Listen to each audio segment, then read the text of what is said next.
internet! Então, como vocês podem perceber, eu tô com um cenário diferente, porque eu já voltei pro Brasil. Agora eu tô partindo da Gi. E hoje o vídeo vai ser o último vídeo que eu gravei no Canadá, que é uma entrevista com o Francisco e com a Suzana, que foram nossos pais emprestados no Canadá. Eles nos acolheram e cuidaram da gente quando a gente tava lá, e eles vão contar um pouquinho da experiência deles. Vamos conferir?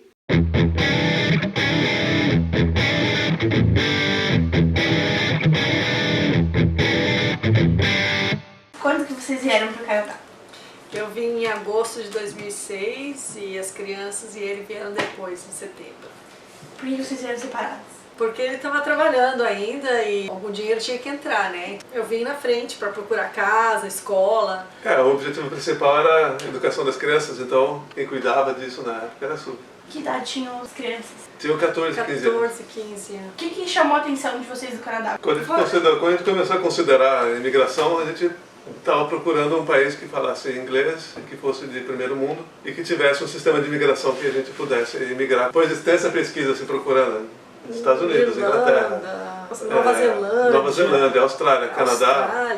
O único país que atendia todos os pré-requisitos que a gente conseguia juntar os pontos era o Canadá. Então tinha que juntar tudo, né? A parte financeira, com a possibilidade, com o tempo, com a velocidade que a gente pudesse fazer o processo e tudo isso. Então, esse é um aspecto. Por outro lado, quando eu era moleque, estava primeiro, segundo colegial, até antes, na oitava série, tinha colegas meus, uma colega minha que tinha morado no Canadá nos anos 70, então já tinha boas referências, assim. Mas aí eu sempre tive um bom lugar na minha memória, assim, pro Canadá. A Sumi ficou apavorada, que a gente porque ia morrer de frio. Frio? Queria ir pra Austrália, porque a Austrália tem praia, sol. Canadá, você tá louco, meu Deus, é frio. E por que vocês decidiram sair do Brasil? Olha, para resumir em uma palavra seria perspectiva, né? Então, perspectiva para as crianças, para o futuro deles.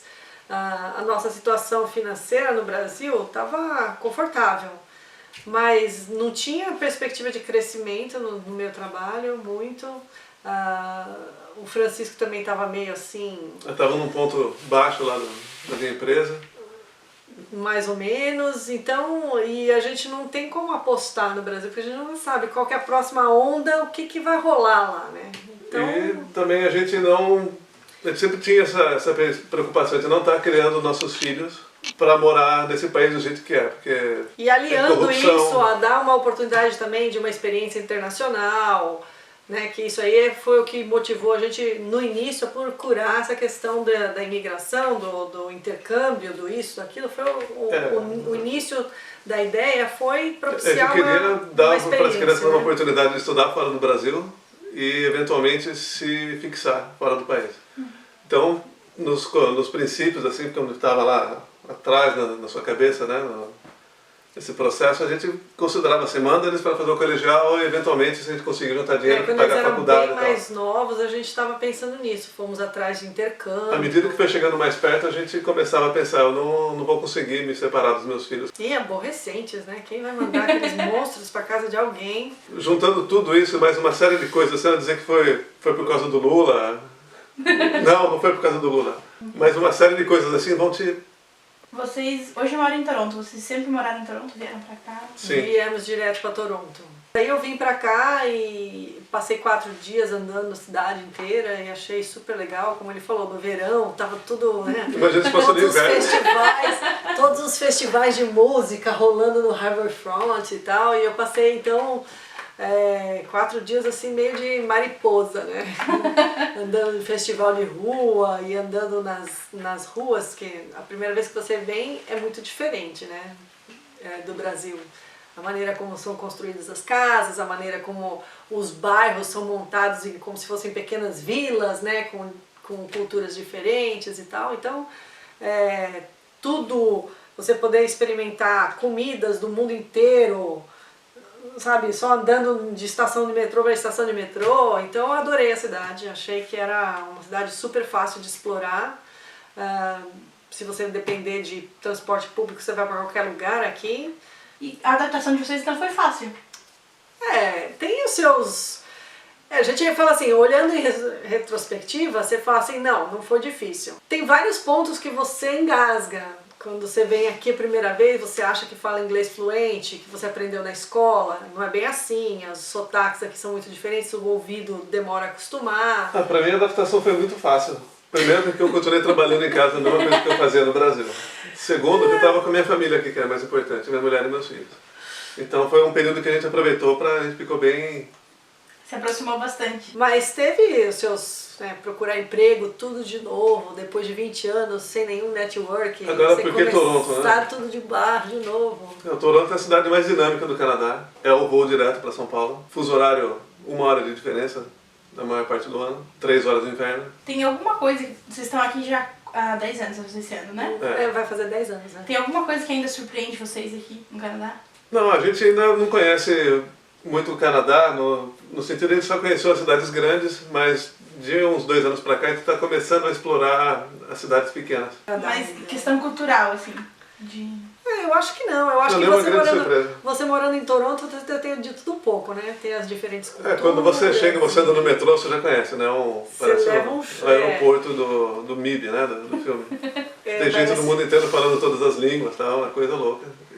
Vestida de tudo quanto é jeito, fantasiada pra algum Você não evento. precisa se preocupar com moda, com coisa desse tipo assim, que tá valendo qualquer coisa. Foi uma coisa que eu falei pros meus pais, né? Pra minha mãe especialmente. Ei, mãe, esquece, moda aqui, pega todos os casacos da vovó e manda, porque aqui a gente usa tudo, dos anos 50, dos anos 70, não tem importância. E qual a maior semelhança que tem aqui com o Brasil? Eu acho que... Semelhança difícil. Então, imagine se você veio da China ou da Índia, nós somos cristãos, certo? Então você tem uma certa matriz cultural, assim que é mais ou menos que os valores são similares. E nós criamos nossos filhos para serem honestos, respeitar as leis e tudo mais. O alfabeto então... é o mesmo. Falando de saudade, o que vocês mais sentem saudade do Brasil? Na família. Família e amigos. Nos amigos que a gente deixou para trás, então a distância... Quer dizer, eu procuro não ficar pensando muito no que eu sinto saudade, mas quando eu vou pro Brasil, faço aquela via sacra, assim, eu vou pelo menos uma vez por ano, faço rotina, vou até a praia, vou no Gonzaga lá em Santos, passear, tomar um café naquele lugar, e andar pelo shopping e assim por diante. Então, dizer que eu sinto falta dessas coisas lá na praia, no calçadão. Os lugares da nossa infância, da nossa adolescência. Eu sinto, mas não é mortal, entendeu? Não é como se... Dá pra conviver. Quando vocês vieram pra cá, vocês dois falavam inglês? Sim, nós quatro também. Os dois também. As duas crianças também falavam inglês já. Como foi a adaptação deles na escola? Assim? Eles foram tranquilos? Foi super rápido.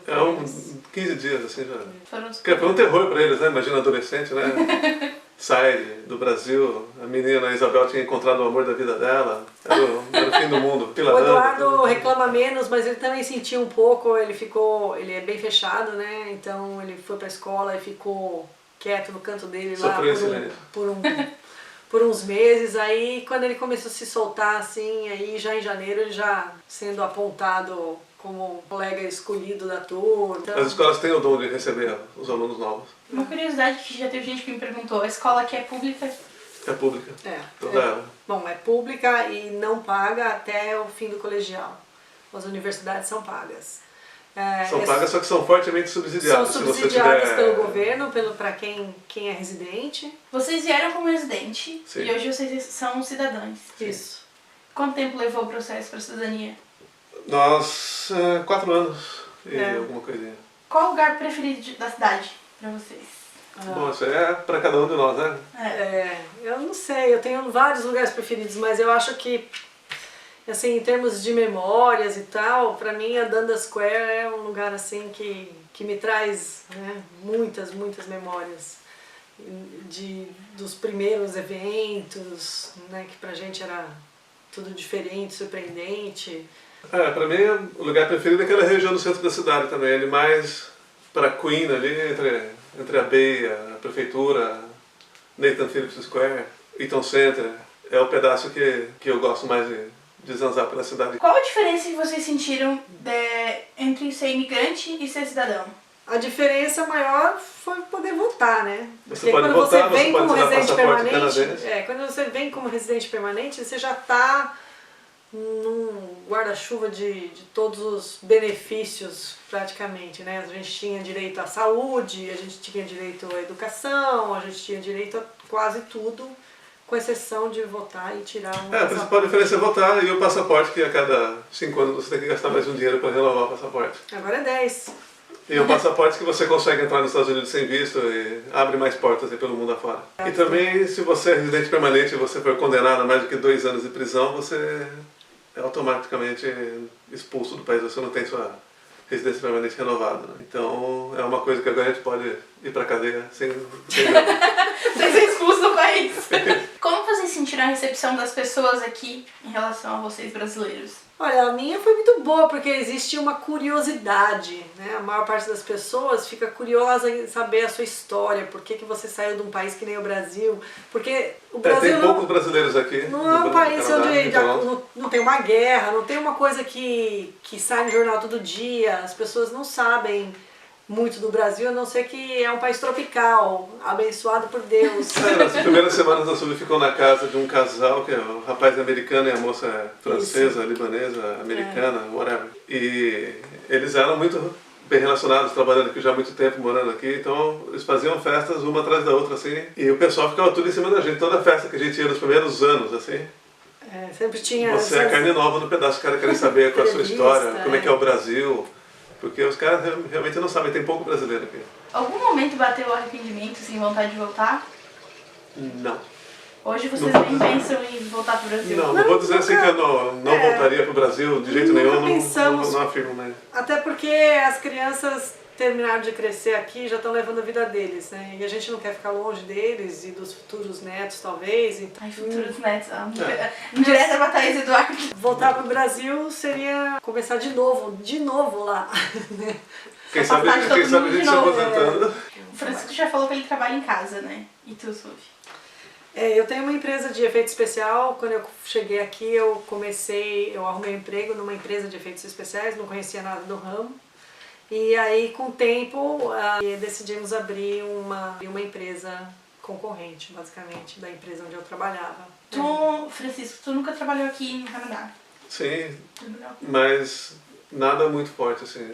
Então, quando a Subi começou a trabalhar, eles tinham problemas lá com os computadores da empresa deles, o e-mail não funcionava, nada funcionava direito. Então, eventualmente, ela acabou me chamando lá para ajudar e eu acabei tomando conta dessa área de TI da empresa deles. Hoje, vocês aconselhariam alguém a vir para o Canadá? A tentar a imigração? Sim, eu acho que... Acho que vai uma coisa de caso a caso, né? Depende da... Você tem que se encaixar, entendeu? Não é para qualquer um. A língua aqui no Canadá é inglês. Então, se você não fala inglês, então você vem estudar inglês. Se você já quer emigrar, sair trabalhando, é uma parte do choque cultural também. Procurar trabalho por aqui é uma coisa completamente diversa. Completamente diferente do que a gente está habituado. É um processo mais demorado. Existe menos hierarquia explícita. Você exigem mais de você em cada pedacinho da etapa. Então, o que a gente recomenda para quem quer emigrar é que tenha inglês. Inglês, dinheiro. Tem que ter um planejamento financeiro, porque aqui é uma cidade cara, não é uma cidade barata, ainda mais com a diferença de dólar. Tem uma coisa que fez uma diferença grande pra gente, foi o suporte da família. Então a questão do apoio, a gente vai escalando, né? Um vai ajudando o outro, porque quando eu vim sozinha, não conhecia na cidade nem ninguém, eu me apoiei nas pessoas que eram os amigos dos amigos que me receberam. Então o rapaz que eu conheci no Orkut foi que me ajudou a achar o centro da cidade, sabe? É uma coisa que a gente foi fazendo para as pessoas que chegavam aqui também. Na casa onde eu tava, pra gente, na casa onde eu tava, me ajudaram a achar escola para as crianças, me ajudaram até colocar, porque a gente estava atrasado no processo, né? Porque as aulas já tinham começado, então no processo de encaixar as crianças, foi a ajuda dos outros, basicamente. Então, hoje em dia a gente não tem o que reclamar, a gente foi muito bem recebido aqui. A gente procura fazer a mesma coisa pelas pessoas que estão chegando. Agora, voltando à sua pergunta, eu acho que o que precisa para vir para o Canadá e dar certo? Planejamento.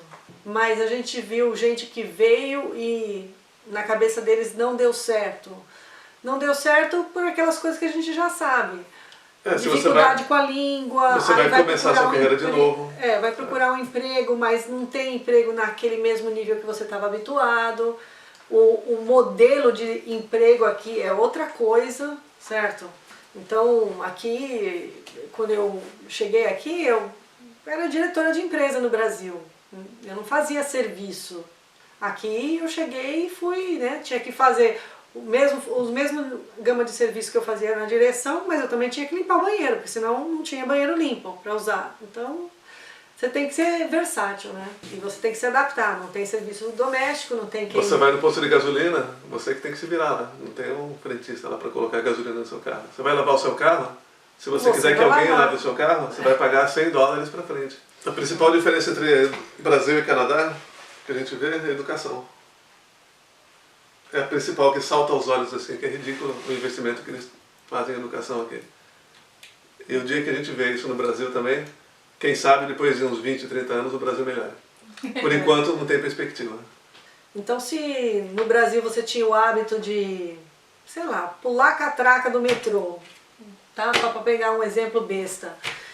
Aqui você não vai fazer, porque as consequências são maiores. Então você acaba ensinando seus filhos e os próximos que vão vir a não fazer a mesma coisa. Então todas essas coisas... A possibilidade de você ir para a cadeia é maior. Se você fizer xixi fora do pinico... cruzar na faixa de pedestre, entendeu? É um processo educativo. Última pergunta pra vocês. Vocês conseguem citar uma situação que cada um de vocês viveu que foi engraçada quando vocês chegaram? Bom, logo que eu cheguei aqui, né, como eu falei, achei que falava inglês e liguei para esse conhecido que ia me dar uma orientação e tal. E ele falou assim, pega um táxi e vem pra minha casa. Bom, eu fiquei olhando, não tinha orelhão, né? Aí achei uma cabinezinha que tinha um telefone laranja e verde. Depois, mais pra frente, eu descobri que era um telefone especificamente da companhia de táxi. Do back taxi. Né? Que eles põem lá pra ficar, já, você não precisa pagar nada, você levanta o gancho, já tá conectado. E eu liguei, por favor, eu preciso de um táxi. E ele falou assim, táxi tu é, mam? E eu parei e fiquei olhando e não entendi nada, e eu como? E aí ele falou de novo mais rápido, e eu não entendi nada. E aí na terceira vez eu falei assim, eu não falo inglês, você pode falar mais devagar? Aí o cara falou bem devagar, mas com o sotaque dele, mas aí caiu a ficha. Aí eu passei o endereço pra ele me deu... Táxi tu é, man. Depois que ele foi bem devagar, eu consegui entender. As coisas que eu me lembro com carinho, assim, também andando no metrô e vendo aquele monte de gente no mundo inteiro, né? E recebendo carta da prefeitura, assim, que é uma verdadeira pedra da Roseta, né? Que tem 40 e tantas línguas diferentes, uma carta de um parágrafo, assim, mas escrita em mais de 40 línguas, assim, com alfabetos diferentes, e minhoquinhas, e macarrãozinho. E lendo o jornal, assim, a gente ficava surpreendido com as notícias do jornal. Nossa, que coisa fantástica, eles não tem mais nada para falar no jornal. Então são essas coisas, assim, acho que as pessoas têm mais tempo aqui e mais devagar. Se importam mais, né, com... Você não passa pelos... Se você parar numa rua, assim, e ficar olhando um guia, alguma coisa assim, algum canadense vai parar lá e perguntar se pode te ajudar. Te oferecer ajuda, já aconteceu comigo. Aqui eles são bem solícitos nesse aspecto. Se você parar com cara de pergunta, assim, alguém vai parar e perguntar se você precisa de ajuda. Ou você fica tentando abrir a caixa de correio, não consegue, quando eu ponho a caixa, alguém vai passar e vai te ensinar como é que faz. É isso, algum comentário? Nossa, se deixar subir aqui, ela vai falar até meia-noite, né? Muito obrigada. Obrigada a vocês. De nada. Tchau! Tchau! Hoje foi isso, espero que vocês tenham gostado e tenham matado a curiosidade de vocês. Se tiverem mais alguma pergunta que eu possa responder, deixem nos comentários. Eu posso pedir para eles responderem se tiverem alguma pergunta para eles também. É isso, curtam, compartilhem com seus amigos. Quem tá curioso e quer saber um pouquinho mais sobre o Canadá, quem pensa em migrar, se inscrevam no canal e até a próxima.